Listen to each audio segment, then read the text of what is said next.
కడప జిల్లాలో 3 రోజుల పాటు జరిగే మహానాడు కార్యక్రమానికి శ్రీ సత్యసాయి జిల్లా పెనుగొండ నుంచి మంత్రి సవితమ్మ ఆధ్వర్యంలో సైకిల్ యాత్ర చేపట్టారు. స్థానిక పార్టీ కార్యాలయంలో జెండా ఊపి 44వ జాతీయ రహదారి వరకు మంత్రి సవితమ్మ సైకిల్ తొక్కి కార్యకర్తలలో ఉత్సాహం నింపారు. ఈ సందర్భంగా మంత్రి సవిత మాట్లాడుతూ ముఖ్యమంత్రి చంద్రబాబు నాయుడు సారథ్యంలో జరిగే ఈ మహానాడు అంగరంగ వైభవంగా జరుగుతుందని, కార్యకర్తలు నాయకులలో నూతన ఉత్సాహం ఉంటుందని అన్ని ఏర్పాట్లు చేశామని, తాము ఇన్ఛార్జిగా ఉన్న కడప జిల్లాలో ఈ మహానాడు జరగడం గర్వకారణంగా ఉంది అని అన్నారు.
పెనుగొండ నియోజకవర్గంలో మన యువగలం అధినేత భావితరాల భవిష్యత్ నాయకుడు మరి తెలుగు ప్రజలందరూ చేసుకునే అతిపెద్ద పండగ మహానాడు.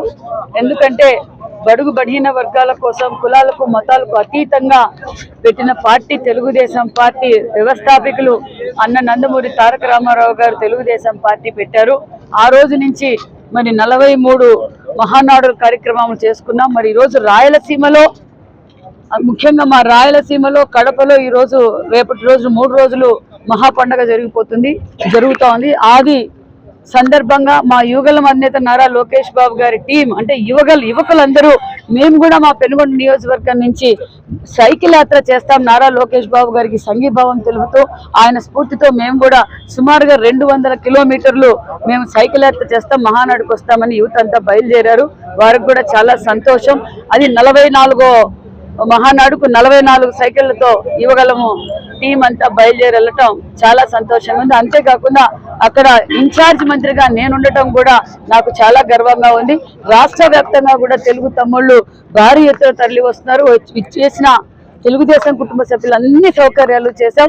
చాలా ఆనందంగా ఉంది. మరొకసారి చంద్రబాబు నాయుడు గారికి, మరి రాష్ట్ర అధ్యక్షులు పల్లా శ్రీనివాస్ యాదవ్ గారికి, మరి యువగలం అధినేత నారా లోకేష్ గారికి, ఎందుకంటే రాయలసీమలో పెట్టే అవకాశం కల్పించినందుకు కూడా వారికి ప్రత్యేకమైన ధన్యవాదాలు. వైభవంగా జరిగిపోతుంది. 43 మహానాడుల కన్నా 44వ మహానాడు ఇంకా భారీ ఎత్తున రాబోతున్నారు నాయకులు, కార్యకర్తలు. ఎందుకంటే గత 5 సంవత్సరాల్లో నలిగిపోయారు తెలుగుదేశం పార్టీ కుటుంబ సభ్యులు. ఎంతో కలిసికట్టుగా ఈరోజు సంపూర్ణమైన మెజార్టీతో ఏదైతే ఈ రాష్ట్రానికి ముఖ్యమంత్రి చంద్రబాబు నాయుడు గారి అవుతానే బాగుపడుతున్న నమ్మకంతో పనిచేశాం. ఆ నమ్మకాన్ని, ఆ కళని నెరవేర్చుకున్నారు. కాబట్టి కార్యకర్తలతో కూడా నూతన ఉత్సాహం కూడా ఉంది.